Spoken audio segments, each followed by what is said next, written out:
It's my first time here on stage, no? Host, presenter, VO, all-arounder. Our next award goes to the one who turns emotions into moments. And moments into masterpieces. I'm sure alam ko na lahat. Noor and I are proud members of the film and of course the theater industry.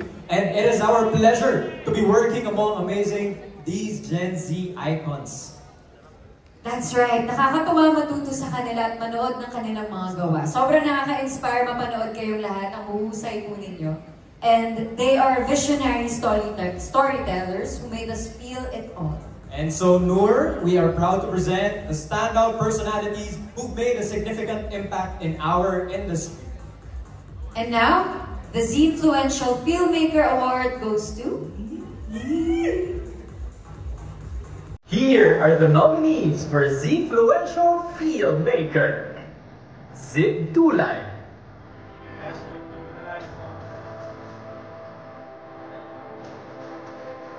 Kathy Garcia Sampana. Up again. Michael Red. Later.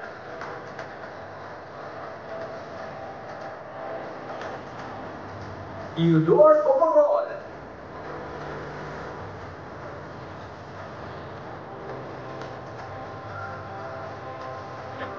Naiwan mo ba natin yung case? The Z-Influential Filmmaker is... Kathy Garcia Sampana.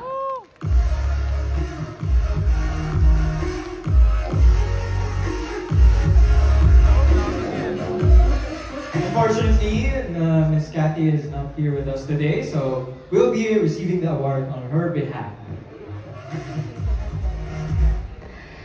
Hello everyone! This is Kathy Garcia Sampana po.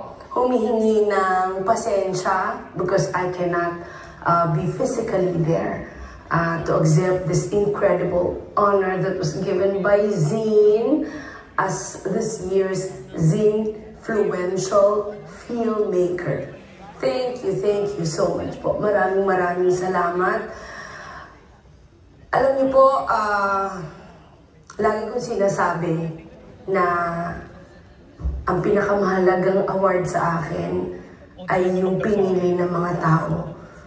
So lahat po ng bumoto at naniwala at sumuporta sa akin para mapanalunan ng award na to, maraming salamat po. Kayo po ang dahilan kung ba't ako gumagawa ng pelikula at patuloy na gumagawa ng kwento tungkol sa buhay, sa pagmamahal, pamilya. Maraming salamat po for making me feel that this is all worth it. God bless you, Zine. God bless sa lahat po ng bumoto. Again, thank you very much. God bless you, Miss Kathy. But Aaron, real talk muna. Parang movie din kasi yung video greeting kasi niya eh. Pero magaling si ano. I know. Pero what we're saying. Anyway, nagpapansin ka kasi. Anyway, the point is, when you think of a public official who's cool, you think like comfortable. What? Transparent. But ano, current. Wait lang, isa lang sagot natin. I'm thinking this next award because he's done the impossible. He's made good governance really cool, right? Totoo. Yeah. And I mean, how often do you see a mayor trending on social media, not because of a scandal, but because of good leadership? Right, and yeah, may humor na pagkakalat sa mga Gen Z. I know, and he's proved that you can serve the people without the drama and still have that Gen Z humor. Yes, kaya, which brings us to this award. So this award goes to someone who uses power not for self-interests, but for change. He reminds us that the most influential voices are the ones that speak for others. Our Z-Influential voice is none other than Mayor Vico Soto!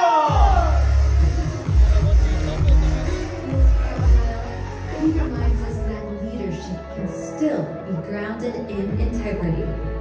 Through transparency, good governance, and people-centered service, he has redefined what it means to lead with purpose and accountability.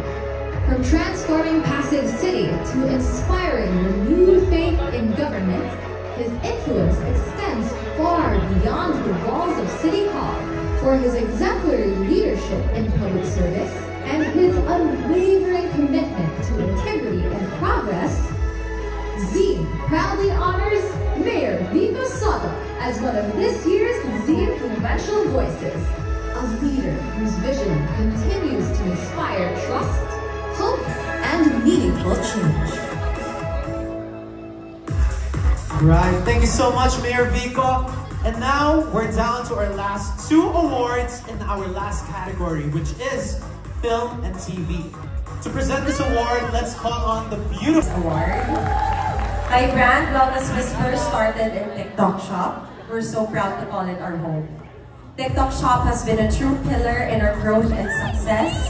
It helped me evolve not just as a content creator, but also as an entrepreneur. Through this platform, we've been able to reach more people, help more people, and change lives every single day. And this is something I will always be grateful for. To anyone out there building something from scratch, remember, every big dream starts with one brave step. Don't be afraid to begin small. Don't be afraid to fail. It will only make you stronger and wiser. Keep showing up even on the days it feels impossible. Because one day you'll look back and realize every strength, every setback, and every start again moment was shaping you and preparing you for the very thing you used to pray for. Here's to the courage to begin, the strength to continue, and a heart to lift others along the way. Thank you. Thank you so much, Daddy. And ang ganda rin sinabi mo na don't be afraid to be small. Sobrang inspiring. Sobrang inspiring. In fact, I think that's a very perfect speech. Even though sinabi mo lang, just a few minutes sa ginawa, we can feel the passion and heartfelt message. Thank you so much.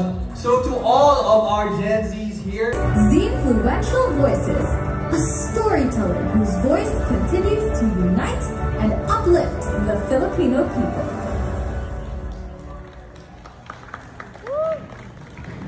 Thank you sa Zinfluential Awards. Wow, ibang klase ha. Zinfluential. Sa pagkilala po sa akin bilang Zinfluential Voices Awardee. Wow. Thank you po for the honor. Maraming salamat na nakilala nyo ako at pati ang KMJS. Thank you sa lahat ng suporta at patuloy po tayong maniwala sa kapangyarihan ng ating mga kwento.